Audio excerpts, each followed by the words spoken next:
कुछ गलत हुआ इतिहासकारों के द्वारा। बड़ी बढ़िया बात सुने हैं, धोखा, बाबा साहब के साथ में धोखा। हम लोगों की क्या औकात है। दर्द तब होती है कि जब अपने लोगों की पहचान नहीं कर पाते, तब दर्द होती है। यही से वो दिन कहली कि वो बिरहा के बहिरा है, वो दूसर चीज है। घबराए लगे थे लोग। साथियों, अगर धोखा न होता तो बाबू जगजीवन राम अंतिम समय में एक नहीं कह पाते, अब इस शून्य को कौन भरेगा। बाबा साहब ने अंगुली दिखाया था, बाबूजी ने ऐसे करके वृत्ताकार गोला बना करके संकेत किए थे। एक नाम उभर करके उनके बाद आया था रामधन साहब का, लेकिन वो सपना रह गया। बात बहुत लंबी हो गई। आज राष्ट्रपति की कुर्सी पर महामहिम के स्थान पर द्रौपदी मुर्मू बैठी है। द्रौपदी मुर्मू क्यों बैठी है? अगर कहीं बाबा साहब का लिखा हुआ संविधान न होता तो द्रौपदी मुर्मू नहीं बैठता। लेकिन वो परिवार के सामने अगर जइबा, वो परिवार तुहार बहिष्कार करेगा। वो बाबा साहब के का बुझत जनबा न करता, वो बाबा साहब माने का बुझत। यह कमी है कि समय पर हमान बहुत काफी तादाद में झौआ भर हाई जमा झौआ भर, जब जरूरत आ जाले तो हमान आ जाला पौआ।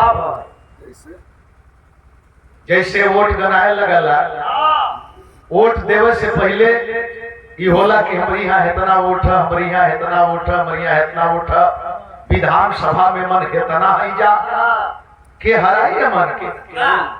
और जब चुनाव आ जाला, समय आ जाले तो हम पौआ भर पर भूला जाला। एक ठे सीसी ले लेल जाई, मोमजामा में लिपेटल सरल ई मुर्गा के मांस ले लेली, कहल जाए कि 2-4 ठे वोट गड़बड़ा जीते से का हो सकला, बढ़िया आदमी हो, कम से कम गरम तो कैलस। यही तरह बात बिगड़ जाले। तो पहले तो ओके हमारे सुधारे के पड़ी, लेकिन यहाँ एक लाइन संकेत देव जाती। कैसा संकेत? क्या बात है लाल।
कटही में लगा थे कोकर अंदरवा के सेसनिया गड़बड़ा के कटही में हवा सुबह साल में झुक गए नहीं समय। हां पुष्पा राज हमारे सदियाबाद में लगल है साला फटेगा नहीं, साला फटेगा नहीं, तो साले तुम झुकेगा नहीं। दोनों साले देखा है ये कर मतलब ही लहा दे। वो फुटवियर का दुकान, जूता चप्पल के दुकान के लिए हुआ तो पहले लिखा ना कि साला फटेगा नहीं पुष्पा राज। ये तो झुकेंगे नहीं। हाँ हाँ ये भी साले हैं। चल नहीं तो हार ना, ईमानदारी से बोलो तो दोनों सार लगी है तो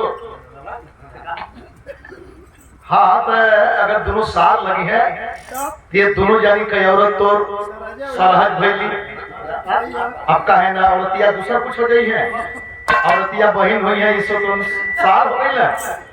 देखा कितना बढ़िया पढ़ा लिखल आदमी है, कितना बढ़िया पढ़ा लिखल आदमी है। क्या बात है बात?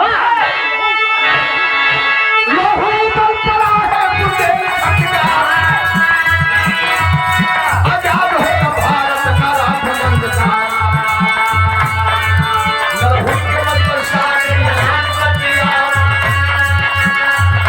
छोटे भाई लखन भी फरमान कर दिया, एक नब्ज की आजादी वाला गीत गा रही है, एक नब्ज की आजादी वाला गीत गा रही है, एक नब्ज की आजादी वाला गीत गा रही है।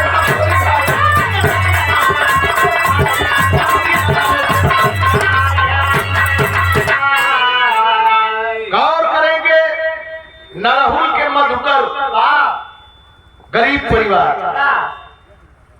गरीब परिवार लेकिन जिल्लत की जिंदगी नहीं, इज्जत की जिंदगी। बाबा साहब ने भी कभी कहा था 100 साल जिल्लत की जिंदगी से बेहतर 100 दिन इज्जत की जिंदगी जी लेना, मगर बिकना मत।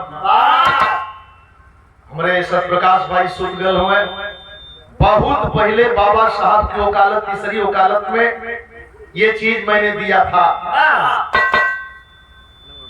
आखिरकार हालात देख के ब्रिटिश गवर्नमेंट में सच्चाई है, जबकि बताओ गए कि सब अंग्रेज बुरे नहीं थे।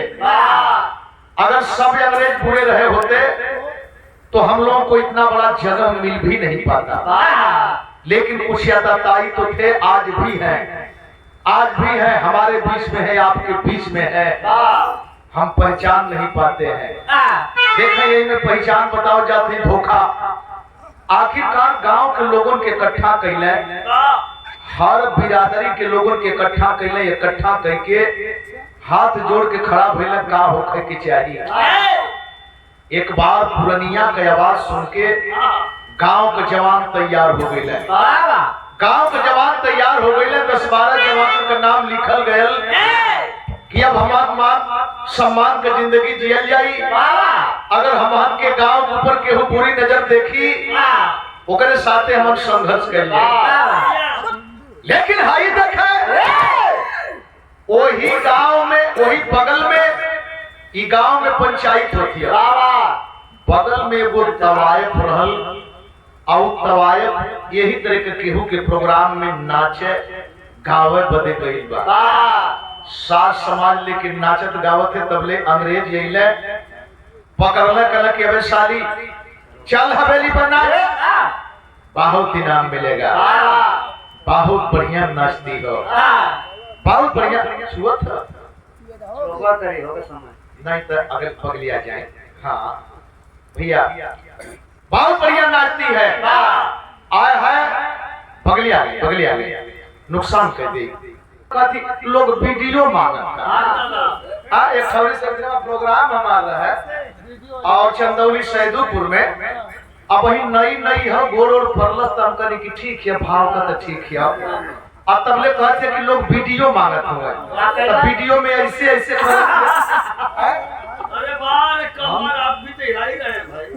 हम कनी करे कहिया जनवरी की तरह वीडियो देख ली। वीडियो के शुरुआत तो हम कैल गए, ऑडियो रहल, ऑडियो के बाद वीडियो की शुरुआत कैल गए, तीसरी से यही तरह का गावल जा तब पिछवा नाचे सोई ओहू के रोकल गल कि साहब हम लोग गा रहे हैं करू रस आइए ऐठत ही सर नहीं बर्दाश्त ना बड़ा पूरा मैसेज जाई। ये लोग कहिए कि पढ़ल लिखल कलाकार बनल लोग ने अपने कांड गावत हो, पिछवा नचावत हो। कल साहब दर्शन साहब के बेटे तो क्या चाहते हो, हम कनी किन्हन के दे जाइन से हटा दा। एक बाद गीत गा के छाट छाट के तो ओमई नचावल गए। बड़ा तरीका है। आज गावत नहीं जा, काल तुरंत वायरल हो गए। ये बहादुर साथी जो हमारे हुए लोग ये तुरंत वायरल कर देते हो लोग। आय हाय हाय देखे बात बिगड़ गई। नाचे वाली को पकड़ करके सब हवेली पर ले गए, लेकिन यही देखे उसकी हिम्मत और दिलेरी। जब जबरी पकड़ के ले गई तो वो दादा का बतिया पूरा क्षेत्रवा में गूंज गई। मधुकर के बाद पूरा क्षेत्र में गूंज गई है। सारे लोग जान गए हैं कि मधुकर पुरनिया गांव के एरिया के सम्मान बदे कुर्बानी देवे की तैयारियां। वो महिला वहां नाच तो रही है, लेकिन एक काम कर गई अंग्रेजों के कैंप में। एक लाइन तर्ज है,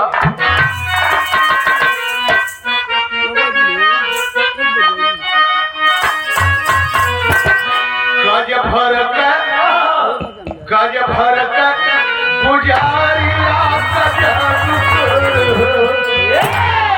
सब बुलाइया बता बुकर हो। गज भर गुजारिया कोई गोरवन के चाकमा पढ़ावला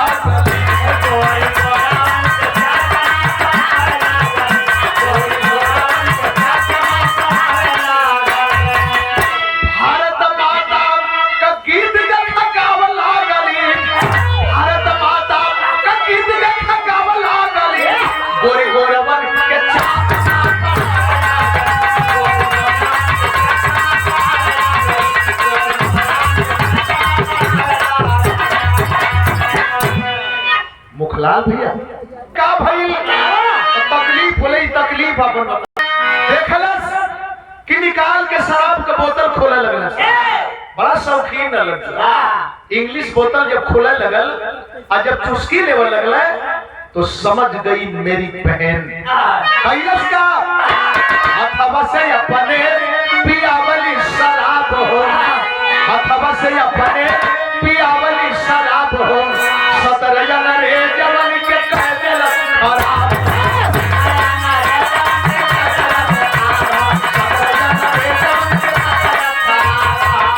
अपन हीरा वाली अंगूठी चटावे लागली, गोरी गोरवन के चकवा पुरहवे लगली। अपने हाथे से सट जाए, और जब सट जाए तब तो और गुदगुदाए लगे। सर आधा भरल है तो पूरा गड़गड़ाए के भर दे, आ गड़गड़ाए के भर के जब पिया के सबके बेकाबू कर देलस। हीरे की अंगूठी पहनी थी, सट सट के चटावत हिया, और चटाई के 17 जानी के धाराशाही कह के निकल गई भारत माता का नारा लगाते हुए। और जब भारत माता का नारा लगाते हुए निकल गई, पता चल खबर गई गांव में दादा मधुकर के यहाँ। अरे अब वही कलिया मीटिंग भई, हम कुछ ना कह पाओल गए। एगो नाचे वाली लड़की, इतना बड़ा जज्बा उसके छाती में। सोचत हम लोग का सोचत हम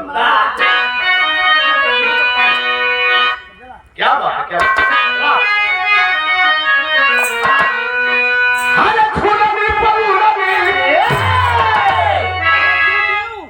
सही बात कली है। जमाना उन्हें लोग कर रहे हम तो सौभाग्य ऊ पावल गए कि कबहू आमने सामने कावल भी गए, आशीर्वादों लेहल गए अपने शिष्टाचार से। आशीर्वाद भी लेहल गए, नहीं तो चच्चर मंच पर नौजवानन में परीक्षा होखे तो हम दोनों दयादन के, कहीं बड़े भाई परशुराम रहे तो कहीं माननीय रामदेव चार है, ऐसे कर है, कहीं बुल्लू उस्ताद रहे तो कहीं हम रहल जा। उमन परीक्षा होखे, ध्यान देंगे।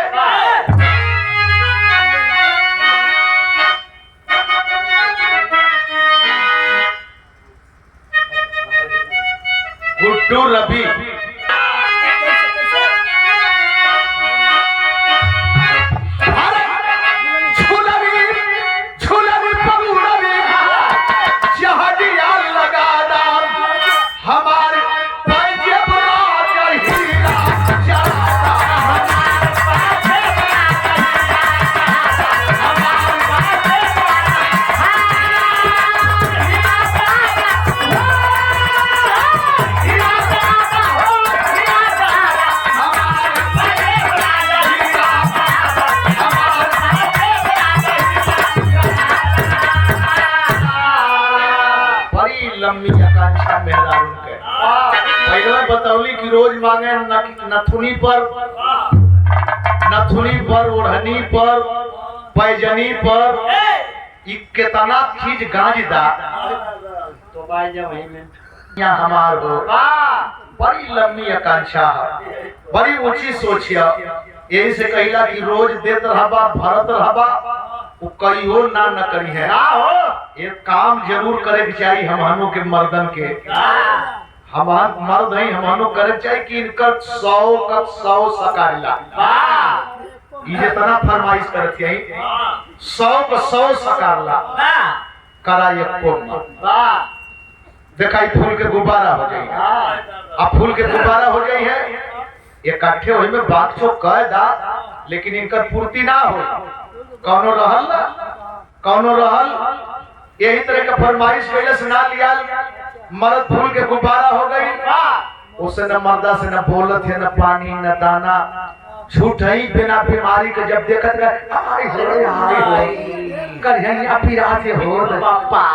बिना दर्द का दर्द, अगर ओके दवाइयों खियावल जा तब वो रिएक्शन करी। मर्दा समझ गल कि इन नखरा कहिए, बस मर्दों का काम के लिए जानत हुआ। सबे रही गल ताजी जिलेबी पाव भर लेके आए। अब बेटा शुभमा के बोलौलस, आओ बेटा हाइला तोहार मम्मा भेटाए लना है, जिलेबी देला। आज जब मम्मा का नाम सुनत तो मेहरान उठ के बैठ जाई, का हाल चाल कुछ कहला ना, तबले ना बोलत है। आज जब नैहरे के बात सुनत त काखत सवाल पूछत है, कहला कि का पूछत है, माई बीमार है, पता नहीं का होई ना जी, बड़ा नर्वस रहना है भैया, चलबा ना माई के देखा। चला तैयार, तो तबियत खराब है, कैसे चली, चलो कौनो बात ना, चल। अब नैहर के नाम पर तैयारी हो गई, गौर करेंगे। फिर कहा तू तैयार होगा, हम अब आवत नहीं, साझ ही कयावा एकदम आग हो जाए। का हमार माई मर गई तब जेबा का, हमार माई मर गई, अरे घबरा मत भैया, भेटा लेना, परसों माई के लिया के आवत हो जा। हमारो पैसा दर दवाई कर दे जाई, पाव भर लइका जिलेबी चपलस, मेहररुओ खुश, इहो खुश, माइयो ठीक, इहो ठीक। तब पूरा अगर कह देबा तब तई कपारे पे चढ़ देगा। ई छुरी में एक और धार होले, मेहरारू के दोनों ओर धार होले, वैसे चौतरफा धार होले, चौमुखी होले। ये गुप्ती है, गुप्ती कल्पना।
कुछ लोग हमार पुरानिया हुई है, वो लूट में कुछ फायदा कैले।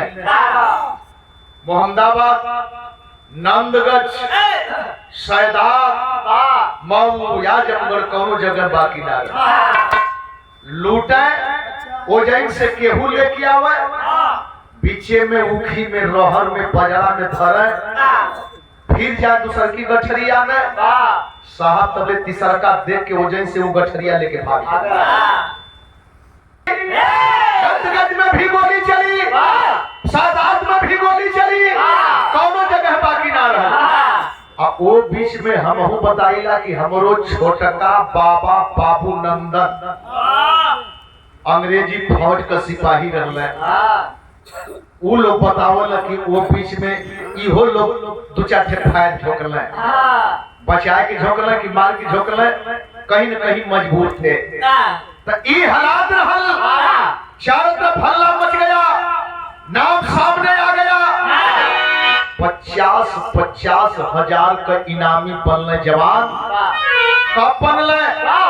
वो बेस्या सारी तवायफ नाचने वाली जमीन को जला करके छत छोड़ के जवानों को रख दी। और वही दिन से जवान शुरू कैले, 4 अंग्रेज वहां मरा था, 5 अंग्रेज वहां मरा था, 2 अंग्रेज वहां मरा था।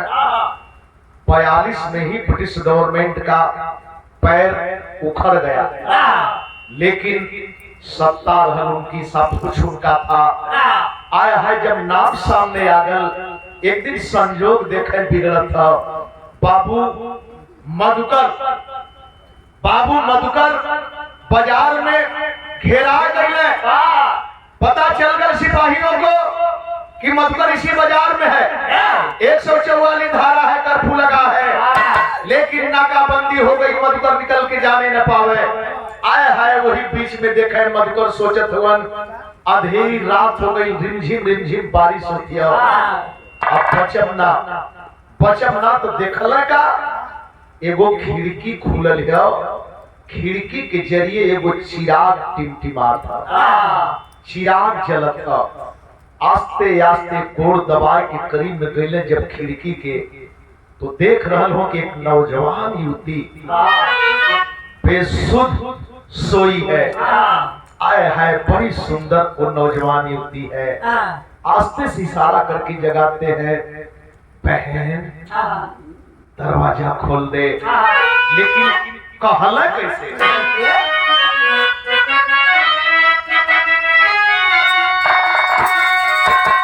कि खोली दार के बारी अब बहिनी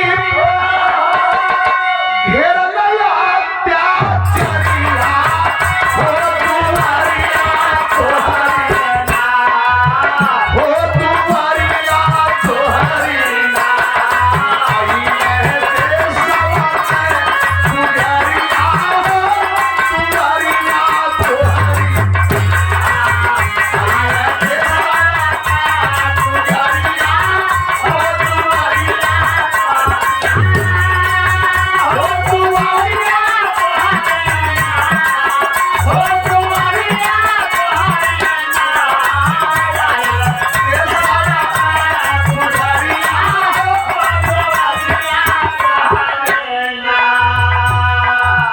कैसे हमारी कर्जा भरल जाई, उसी घींच के बैठने के होता।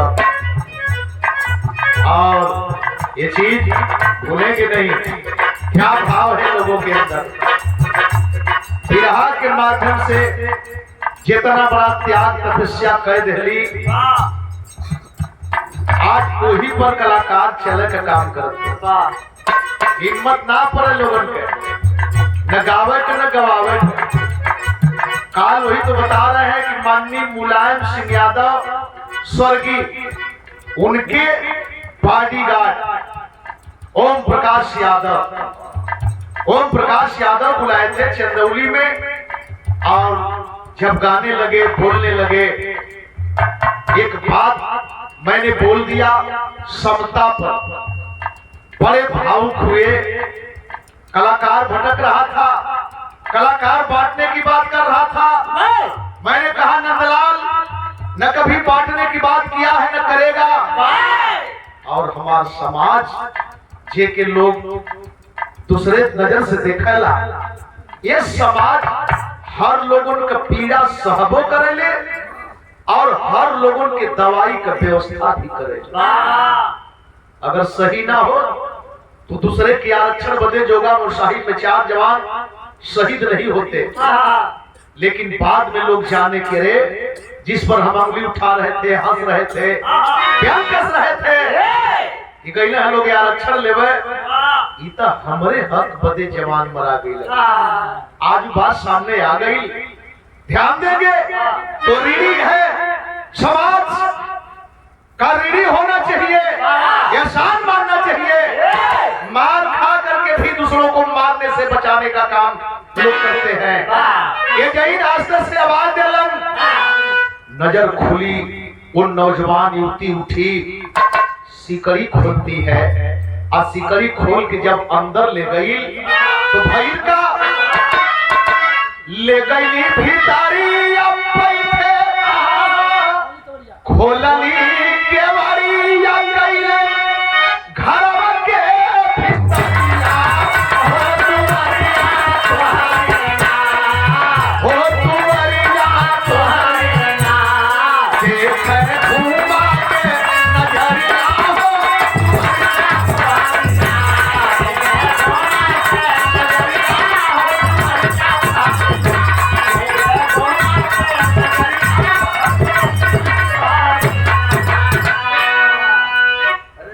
बात बिगड़ गई।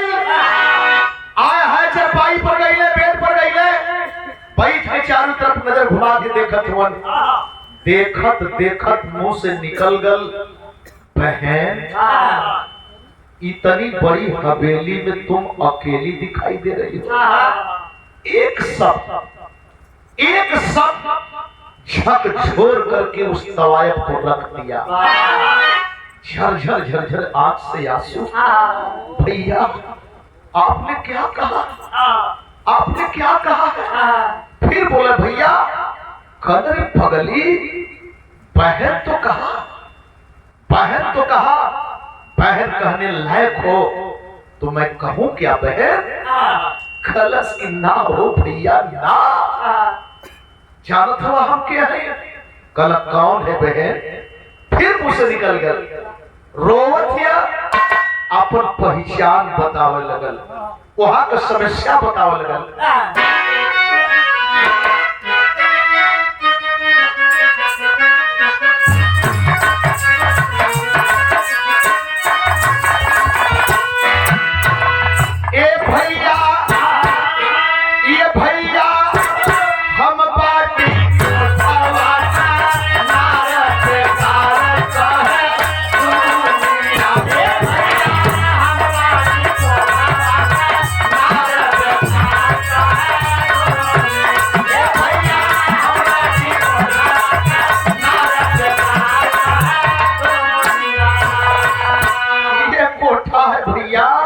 परिवार कहां से? ये कोठा है, मैं नाचने वाली हूँ, गाने वाली हूँ, लोगों को लुभाने वाली हूँ। लोग यहाँ आते हैं, मुझे नचाते हैं, पैसा देते हैं, चले जाते हैं, मौज मस्ती रंगरेलियां उड़ाने आते हैं। कहला पगली इसीलिए रो रही है। समझावत हुवन, हमारा रहा फूल के साथ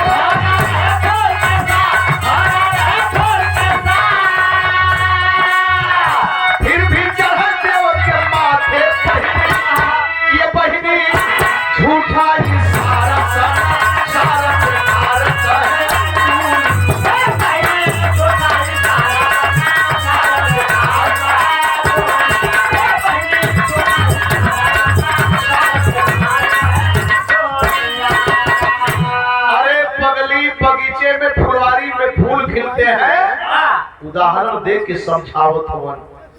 भंवरे दूर से जाते हैं, इस पर बैठते हैं, उस पर बैठते हैं, उस पर बैठते हैं, इसीलिए भंवरों को हरजाई का दर्जा दिया जाता है।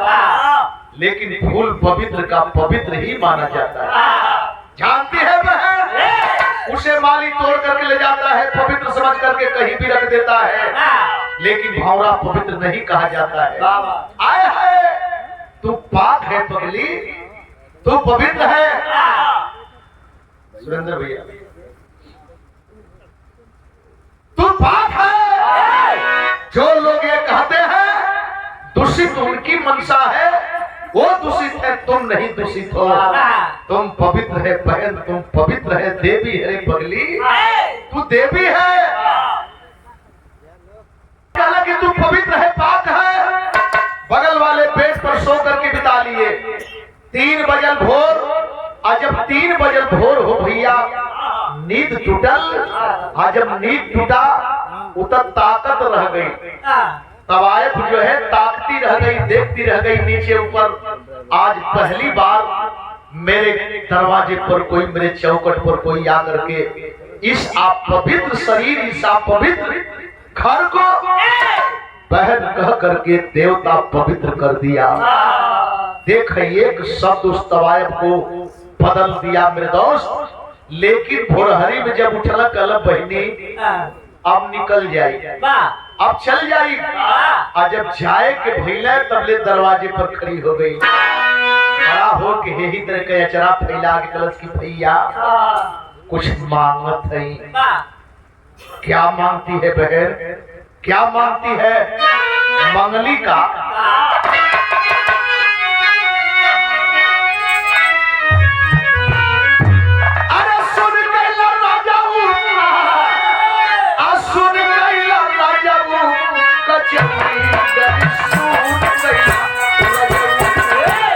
कि मिर्जापुर के कैला गुलजार हो, कचौड़ी गली सूट कैला बाबू नागर साहब को जब अंडमान निकोबार काला पानी की सजा हो गई, नैया पर बैठा करके ब्रिटिश हुकूमत के लोग जब ले जा रहे थे मिर्जापुर, जब धीरे नैया पहुंचती है तो एक तवायफ थी जहां पर रोजाना आते थे जाते थे।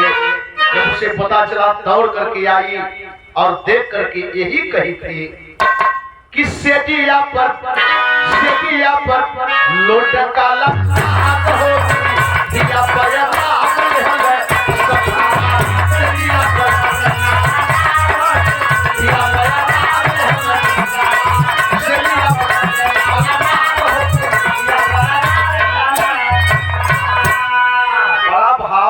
चित्तन बाई, चित्तू बाई, ये सब नाचने वाली गाने वालों की बड़ी भूमिका रही है। लेकिन ये जैन मंगली का अरे जरूर यही है भैया, जरूर यही है भैया की हरवा, जरूर यही है भैया। अब बधवा रखिया भैया की हरवा, जरूर यही है भैया।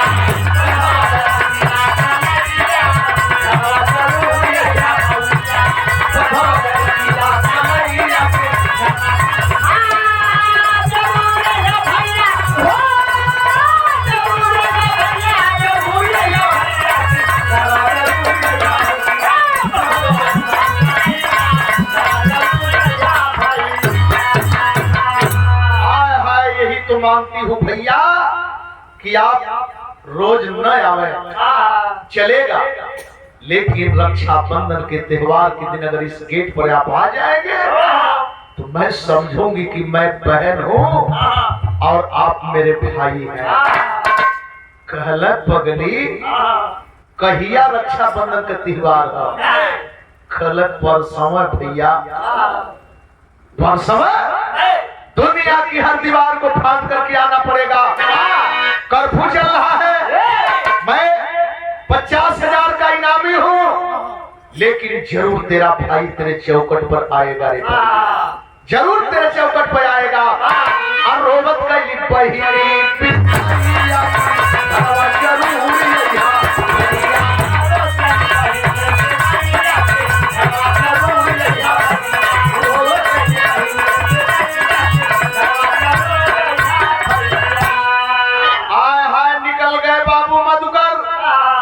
सुबह होता है, सूर्य जब सामने आए प्रकाशमय होता है, वो चर्चा उसी प्रकाश में प्रकाश की तरह चारों तरफ फैल गई। आज रात में मधुकर तवायफ के कोठे पर गुजारे, पुलिस नाकाबंदी करती रह गई, कुछ नहीं बिगाड़ पाई। आए हाय 12 में एक आदमी अपना, जिसका नाम है मदन सिंह, गौर करके देखा ये धोखा हो जाती है। अगर धोखा नहीं होता शोभनाथ का मंदिर नहीं लूटा जाता, धोखा नहीं होता तो आपके घर में अंग्रेज नहीं आते। ध्यान देंगे, बात बिगड़ गई। मदन सिंह आया और मदन सिंह आ करके बोला, यार चंपा बाई तेरी तो लॉटरी लग गई रे, तेरी लॉटरी लग गई। ये बिरहवे तर्ज के आधारित था। कैसी बाबू, कैसी लेटरी? तो चंपाबाई से मदन सिंह कहता है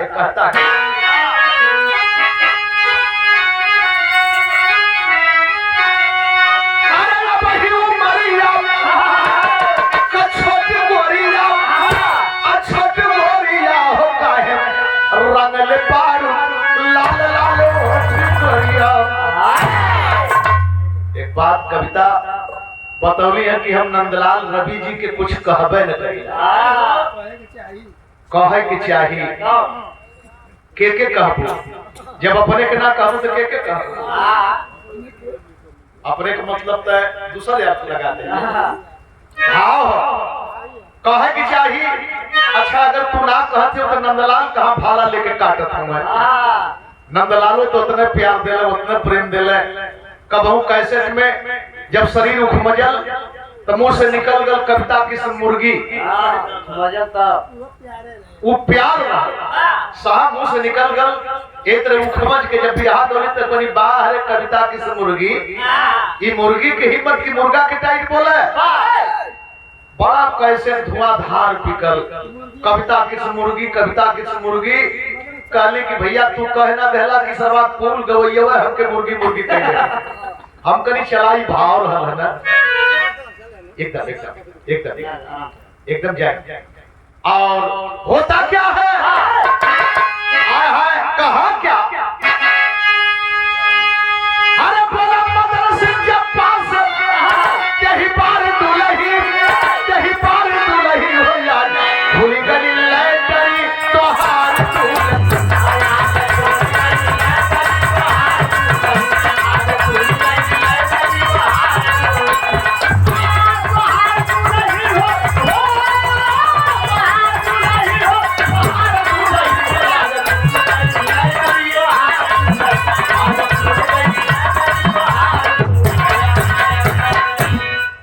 बाबू बिरहा केवल तर्ज के आधारित है, एकर लेखनी अलग ढंग से है।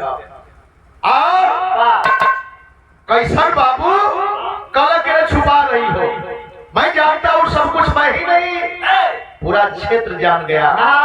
एक काम कर दे चंपा, एक काम कर दे, अरे मधुकरनी तनवा के देबू पकड़ाई हसीजा का फंदा दहिया गले लगी छाई।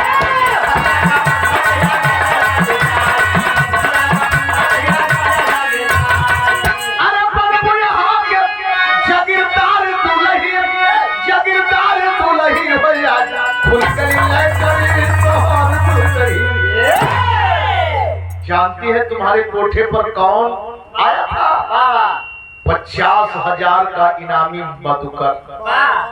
एक काम कर दे चंपा, आज नहीं कल पुलिस के सामने पड़ेगा, गोली मारी जाएगी या पकड़ लिया जाएगा तो फांसी के फंदे पर होगा, जबकि मैं भी साथ में हूँ 12 के टीम में। देखे धोखा हो गई, पकड़वा दे, फांसी पर जाएंगे और जिस दिन फांसी के तख्ते पर मधुकर होंगे उस दिन मैं तेरी मांग सजाऊंगा और ये कोठा कोठा नहीं, इसकी तस्वीर बदल दी जाएगी, तस्वीर बदल दी जाएगी। तू जागीरदार बनेगी और मैं तुझे दुल्हन बनाऊंगा। अब क्या चाहती है? आज नहीं कल मधुकर मारा ही जाएगा तो कम से कम फायदा उठा ले मौके का चंपा। आय हाय धोखा हो गई। गांव के ही लोगों के बीच का एक जवान जो सौगंध लिया था दादा के नाम पर, गांव के नाम पर, भटक गया लालच में। आज जब सुनलस हो भैया तब मुंह छुपाई के रोवत ये सोचे लगल का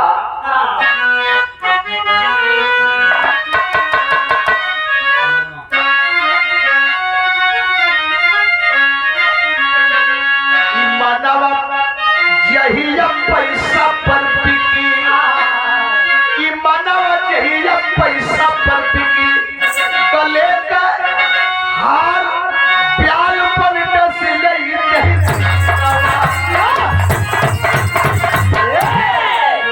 रानी कोठवा का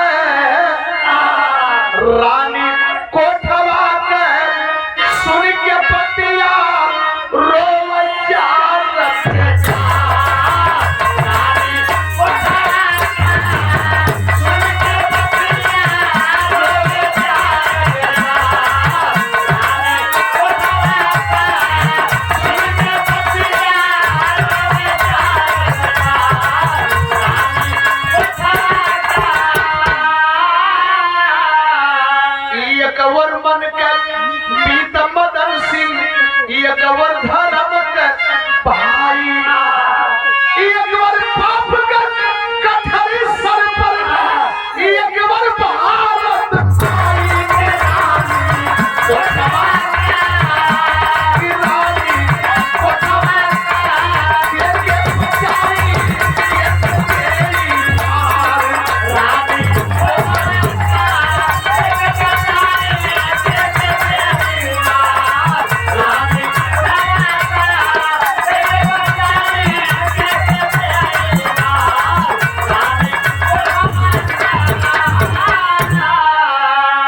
धर्म संकट में फंस गई, न इधर की न उधर की। हे कोई मन का मीत है, रोजाना मेरे कोठे पर आता है, हमेशा मेरी मदद करता है, वादा कर रहा है दुल्हन बनाने के लिए। और एक और धर्म का भाई जो इस आप पवित्र शरीर को बहन कह करके पवित्र करने का काम किया। तो भारत माँ का सच्चा सपूत मधुकर की तरफ चलूं या मन के मीत की तरफ चलूं, मांग भराऊं। धर्म के संकट में फंस करके सोच रही है, न यस कर रही है न नो कर रही है। और तबले रात बीत गई। एक दिन का अंतर है, तीसरका दिन आई गल। और जब तीसरका दिन आ गल तो देखे मधुकर अपने वादे से खिलाफ नहीं गए। मधुकर साहब चल दिए।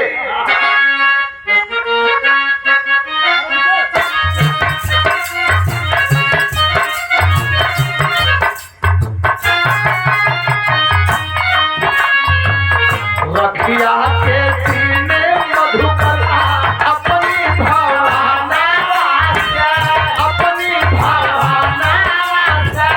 पहिली के घरवा पहुंची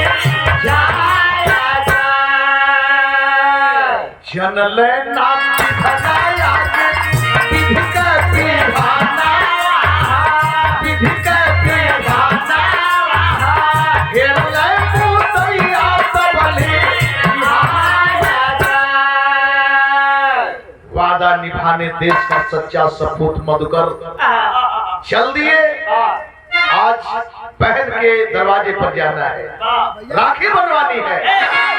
जब वही गेट पर पहुंचे तुमन, एक कदम अंदर एक कदम बाहर, तब तक इंस्पेक्टर एक हाथ में हथकड़ी एक हाथ में नंगा रिवाल्वर लेके बोला, हैंड्स अप मधुकर, हैंड्स अप।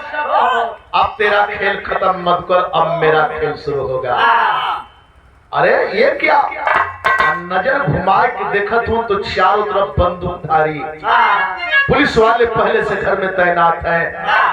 मधुकर सोचे लगल, ताकतवन घूम घूम के, लेकिन वही बीच में नजर पड़ गई बहन चंपा पर। एक ठे बात कहलन मधुकर, डिगलन ना कहल का,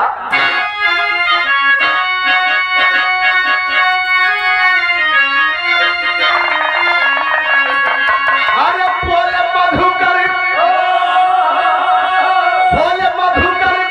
भरी गया नयनवा चंपा पहिन से, तोहर के जो है रखिया संग बिरनवा चंपा पहिन से। अरे पगली, ये क्या देख रहा हूं? ठीक है, इससे कोई मुझे दिक्कत नहीं, लेकिन ये काम तो तुमको करना ही पड़ेगा कि नतवा का जतवा बहिनी निभावा हो, आवा अपने हाथे हथकड़ी पहनावा हो। जो हथकड़ी लेकर के खड़ा है इंस्पेक्टर, मैं जानता हूं कि तू राखी नहीं लाई है, तेरे पास रोरी नहीं है। एक काम कर दे, इस हथकड़ी को लेकर के मेरे हाथ में तू डाल दे। अगर तू डालेगी, अरे ये क्या समझा, राखी का बंधनवा चंपा पहिन से, झरझर बरसया सुभर नया नवा चंपा पहिन से। अगर तू पहनाएगी तो इसे मैं राखी समझूंगा, बाहर देश का दीवाना। अगर ये इंस्पेक्टर पहनाएगा तो ये हथकड़ी होगी, मेरा अपमान होगा तो बहन के दरवाजे पर अपमान नहीं होना चाहिए। अब तबले तो नजर पड़ गई मदन सिंह पर। अरे मदन मितानावापन परली जवन नजरिया हो, कैसे माफ करी है मितावा भारती मतरिया हो। अरे जहिया छुरा पर फांसी का छुरा न चंपा पहिनी से, अब तो हर के मार इस नजर पे चंपा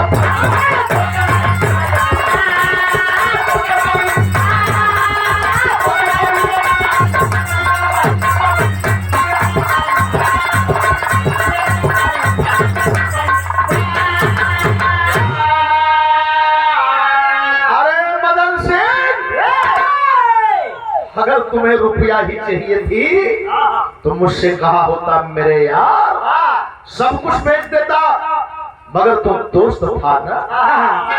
इलाका गांव के सम्मान के लिए सौगंध लिया था, 12 की कतार में एक मेंबर तो था। तो एक मेंबर अगर दिक्कत में पड़ता तो क्या सारे मेंबर तमाशा देखते? लेकिन तूने तो गद्दार निकला मेरे भाई, भारत माँ के पीठ में छुरा भोंक दिया। एक बात सुन ले, आज नहीं कल मैं तो फांसी के फंदे पर जाऊंगा ही, लेकिन जिस दिन फांसी के फंदे पर जाऊंगा मेरा नाम स्वर्णाक्षर में लिखा जाएगा और तुम्हें वहीं पर गद्दार लोग कहेंगे। ये देश वाले माफ नहीं करेंगे।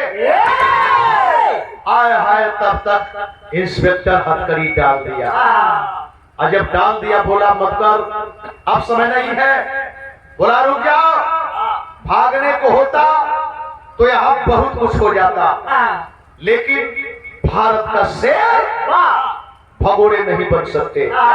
कम से कम अपने बहन को फर नजर देख तो लेने दो।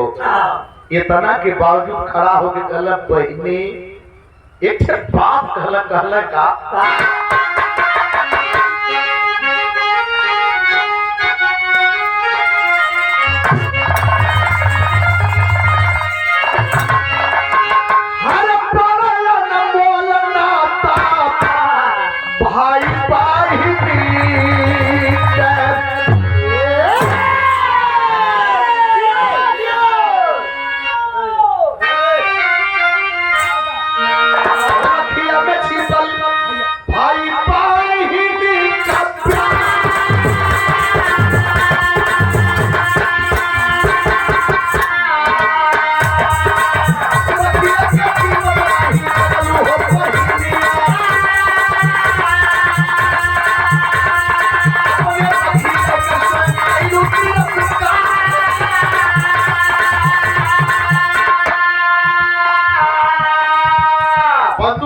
सारे के सारे सिपाही चौकन में हाथ रिवाल्वर लेकर इंस्पेक्टर खड़ा है, लेकिन बहन को उस गेट पर बाबू मधुकर कुछ उदाहरण देने लगे।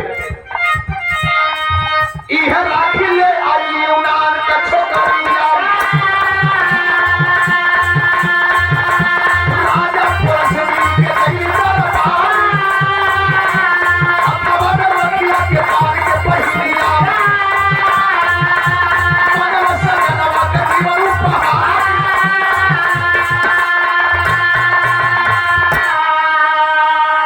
नहीं समझ पाई बहन इस रक्षा बंधन को, इस राखी के बंधन को नहीं समझ पाई।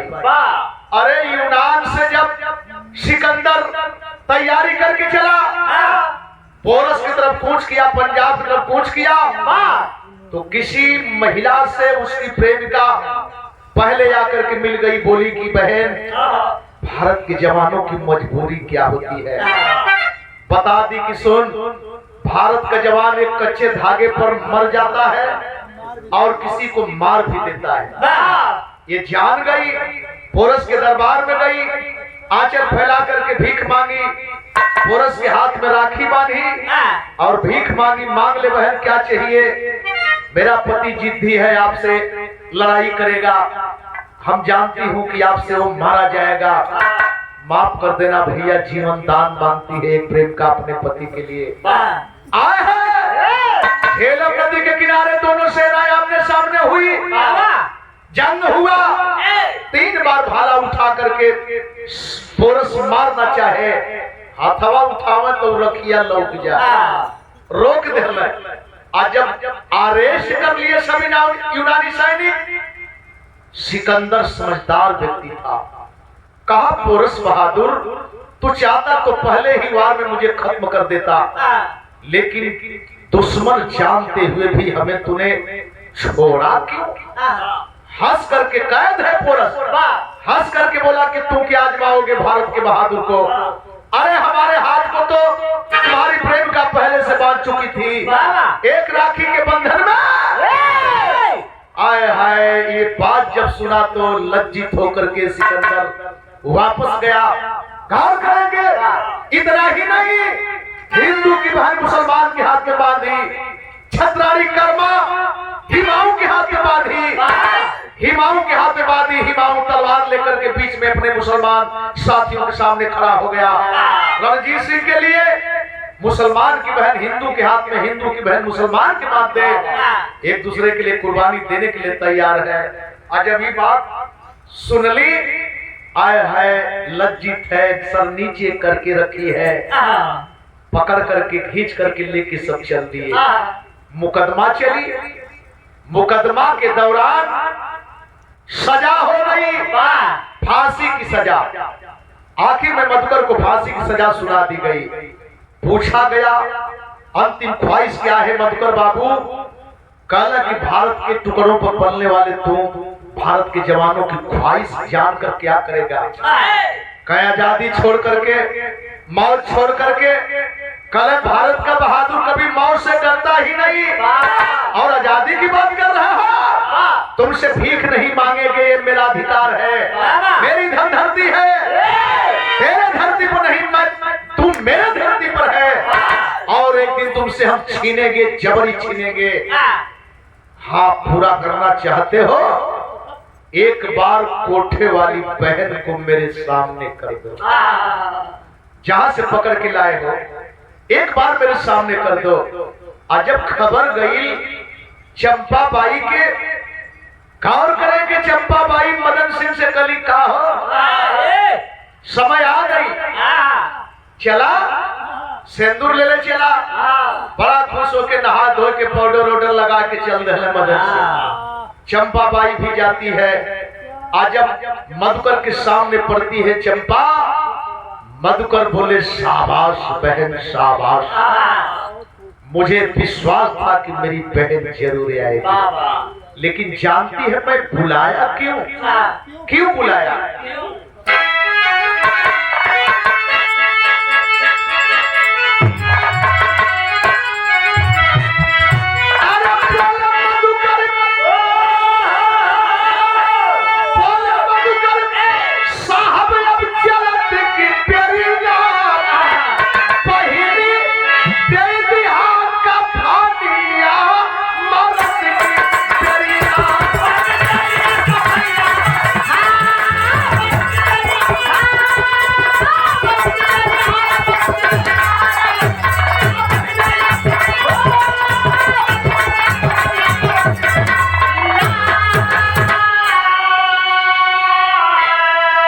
कही थी ना कि आज पहली बार कोई देवता रूपी इंसान हमारे मंजिल पर आया, इस नापाक शरीर को बहन कह करके पाक किया।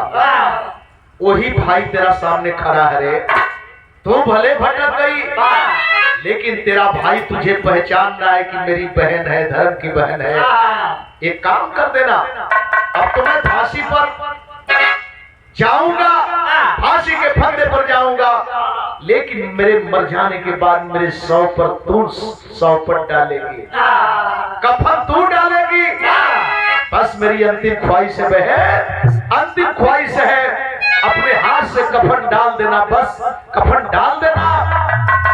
इतना जब चंपा बाई सुनलस, मदन सिंह बगलिए में खड़ा हुआ है, इतना सुन के चंपा बाई पिस्टल के निशारी 3 गोली मदन के एक खुद सीने में मारी, छिपा के पिस्टल ले गई। ओकर कहा चेक हुई उतर सब समझल कि हमार के आदमी मदन सिंह हमार के आदमी है, चंपाबाई हमारे आदमी है। लेकिन वही बीच में निकल रिवाल्वर 3 गोली मदन सिंह के, 1 गोली अपने छाती में मार के जब गिरल आए है ना बर्दाश्त भैल बाबू मधुकर के।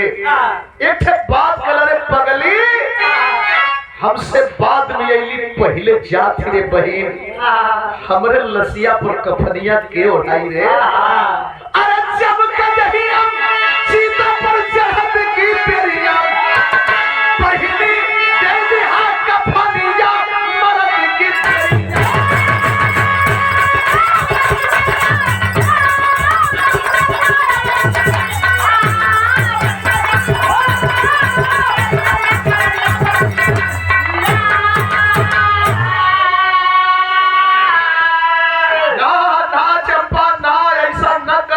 ऐसा न कर तो ले फांसी का फंदा खिंचा कर। एक और मदन सिंह, एक और चंपाबाई, एक और देश का दीवाना मधुकर। आखिरकार दागदार ही रहा।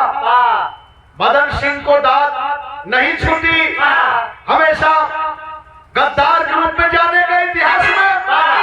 और चंपाबाई भाई और बहन दोनों वफादार के रूप में पहचाने गए। गुरु बिहारी गुरुनेश का खत्म हुआ दस्तान।